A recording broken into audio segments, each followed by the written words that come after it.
রাজনৈতিক বৈরিতার কারণে ভারত পাকিস্তান দ্বিপক্ষীয় সিরিজে মুখোমুখি হয় না এক যুগের বেশি সময় হলো, কিন্তু মহাদেশীয় ও বৈশ্বিক টুর্নামেন্টে দল দুটি ঠিকই একে অপরের সঙ্গে খেলে। এশিয়ান ক্রিকেট কাউন্সিল ও বিশ্ব ক্রিকেটের নিয়ন্ত্রক সংস্থা আইসিসি নিজেদের ব্যবসায়িক স্বার্থে অনেকটা ঘোষণা দিয়েই ভারত পাকিস্তানকে একই গ্রুপে রাখে। 2025 এশিয়া কাপের চূড়ান্ত সূচিতেও চিরপ্রতিদ্বন্দ্বী দল দুটিকে একই গ্রুপে রাখা হয়েছে। অথচ পেহেলগাম হামলার জেরে দুই দেশের মধ্যে সামরিক সংঘাত লেগে গিয়েছিল। তখন ভারতের কয়েকজন সাবেক ক্রিকেটার, এমনকি দেশটির ক্রিকেট বোর্ডের পক্ষ থেকেও বলা হয়, দ্বিপক্ষীয় সিরিজ তো নয়ই, তারা এসিসি ও আইসিসির টুর্নামেন্টেও পাকিস্তানের বিপক্ষে আর কখনো খেলবে না। কিন্তু দুই দেশের শীতল সম্পর্কের বরফ কিছুটা গলতেই পাকিস্তানের বিপক্ষে খেলতে রাজি হয়েছে ভারত। ব্যাপারটা মোটেও ভালো চোখে দেখছেন না মোহাম্মদ আজহারউদ্দিন। ভারতের আলোচিত এই সাবেক অধিনায়ক মনে করেন, দ্বিপক্ষীয় সিরিজে মুখোমুখি না হলে মহাদেশীয় ও বৈশ্বিক টুর্নামেন্টেও তাদের খেলা উচিত নয়।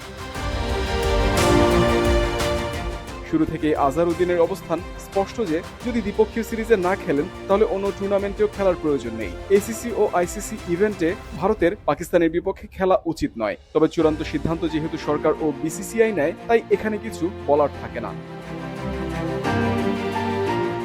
সম্প্রতি ওয়ার্ল্ড চ্যাম্পিয়নশিপ অব লেজেন্ডসে পাকিস্তানের বিপক্ষে ম্যাচ বর্জন করেছে ভারত। অবসর নেওয়া ক্রিকেটারদের নিয়ে এই টুর্নামেন্টে নিছক বিনোদনের জন্য ও সাবেকদের মিলন মেলার মাধ্যম হিসেবে আয়োজন করা হলেও শহীদ আফ্রিদি, শোয়েব মালিক, মোহাম্মদ হাফিজ, কামরান আকমলদের সঙ্গে খেলতে রাজি হননি শিখর ধাওয়ান, হরভজন সিং, ইরফান পাঠান, ইউসুফ পাঠান, সুরেশ রায়নারা। সাবেকদের নিয়ে আয়োজিত লিগটি আনুষ্ঠানিক কোনো টুর্নামেন্ট নয়। সেখানে আইসিসি বা বিসিসিআই এর অনুমোদনের দরকার পড়ে না। এটি ব্যক্তিগতভাবে পরিচালিত হয়, কিন্তু এশিয়া কাপ পরিচালনা করে এসিসি। আন্তর্জাতিক ক্রিকেটের ক্ষেত্রে বোর্ডগুলোই সিদ্ধান্ত নেয়। এবারের এশিয়া কাপের স্বাগতিক ভারত, কিন্তু পাকিস্তান যেহেতু ভারতে দল পাঠাতে রাজি নয়, তাই বিসিসিআই টি-20 সংস্করণে এই আসর আয়োজন করবে আরব আমিরাতে। 9 থেকে 28 সেপ্টেম্বর মধ্যপ্রাচ্যের দেশটিতে হবে 8 দলের এই টুর্নামেন্ট।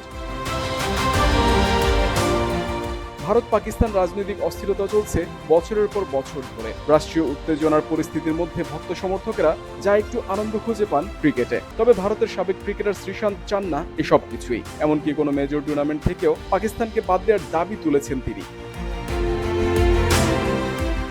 রাজনৈতিক বৈরিতায় 12 বছর ধরে ভারত পাকিস্তান দ্বিপক্ষীয় সিরিজ হচ্ছে না। এশিয়া কাপ আইসিসি ইভেন্টেই শুধু তাদের দেখা হয়। বিশ্বের যে প্রান্তে ভারত পাকিস্তান ম্যাচ হয়, সে ম্যাচে দর্শকের টইটুম্বুর হয়ে পড়ে গ্যালারি। এই ম্যাচ নিয়ে সম্প্রচারক থেকে শুরু করে আয়োজক কর্তৃপক্ষ সবারই কোটি কোটি টাকা লাভ হয়। আর্থিক ব্যাপারটি মাথায় রেখেও সাবেকদের দাবি, দুই দেশের মধ্যে ক্রিকেটীয় সম্পর্ক আপাতত বন্ধ রাখা উচিত। অনেকে ভারত পাকিস্তান ম্যাচ বিভিন্ন দৃষ্টিকোণ থেকে দেখতে পারেন। দেশকে আগে রেখে টাকা পয়সার ব্যাপার পরে দেখার তাগিদ শ্রীশান্তের। যখন দেশের ব্যাপার আসে তখন সবকিছু বাদ দিয়ে দেওয়া উচিত, এমনকি খেলাও।